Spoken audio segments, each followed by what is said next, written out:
Assalamu alaikum. Peace be upon you and welcome to another episode of Being Quranist on Quranist Network Television, QNet TV. I'm your host for this evening, Farouk A, Peru, and I'd like to welcome you to tonight's program where we will be discussing the vision and mission of Quranist Islam.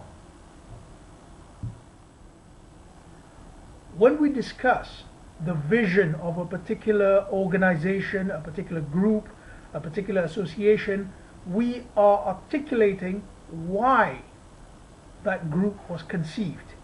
Why even be here? Well, for Quranist Islam or Quranism, we are here because we wish to meet, to fulfill the vision of the Quran itself. What is the vision of the Quran itself? Well, the vision of the Quran is the garden in this earth and in the hereafter. And that is why we are here, to achieve that garden. The garden is a place of fulfillment where our potential as human beings will be actualized. And that is why we're here. Another way to articulate this garden is to use the word salam. If you notice the word salam, it has a very close phonetic similarity with the word Islam. Islam, salam. Islam is literally the bringing about of salam. Salam means peace, safety, security, deliverance from danger and harm. And that is what Quranists seek for all human beings. Salam. Now, this statement of mine is likely to be misconstrued, so I will clarify. This is not a religious goal. Rather, this is a goal to meet the needs of human beings. It is a holistic goal. Faith. This last statement is likely to be misconstrued as a zeal for religious conversion. Indeed, it is not. Salam is something which we all seek as human beings.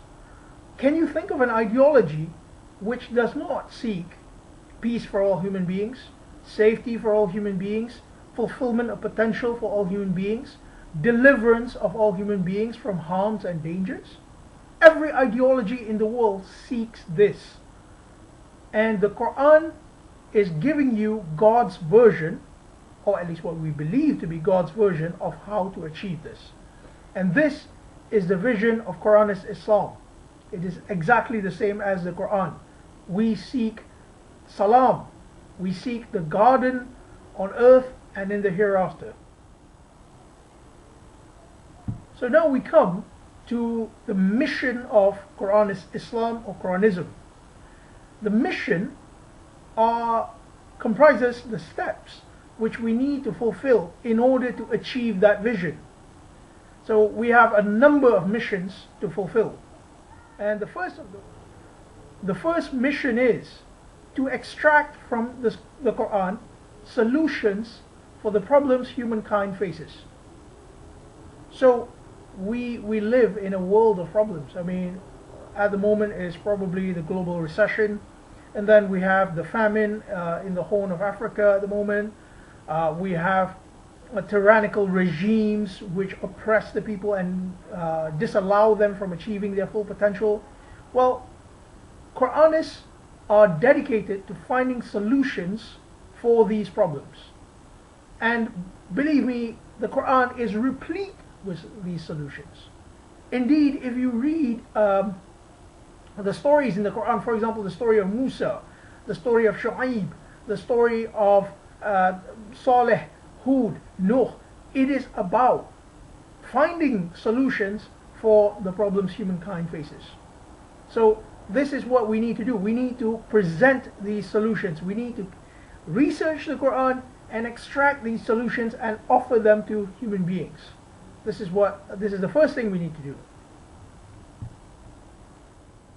The second mission we have is to host a safe space in which discussions about the Quran can take place.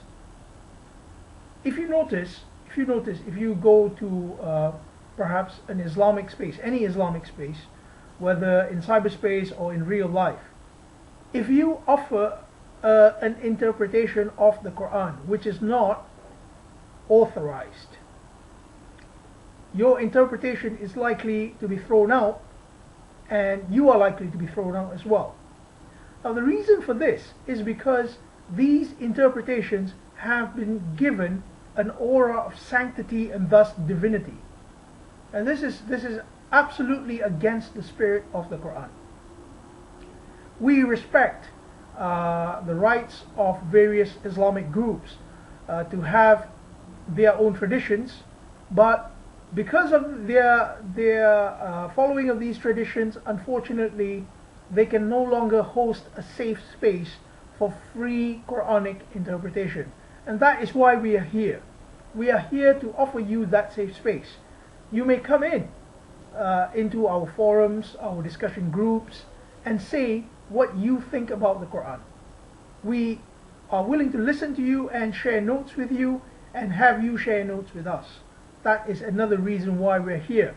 Quranist Islam is a safe space. We have no orthodoxy. We have only a group of individuals who are dedicated to researching the Quran and extracting solutions for human beings.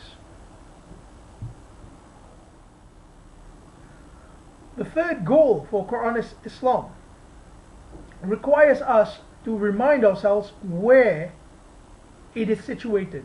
Quranist Islam, naturally by the name, it is situated in the house of Islam, which represents the society, the culture, the civilization of Islam. Islam has had a 1500-year history almost, and in this entity, this reality in the world, we have the Quran.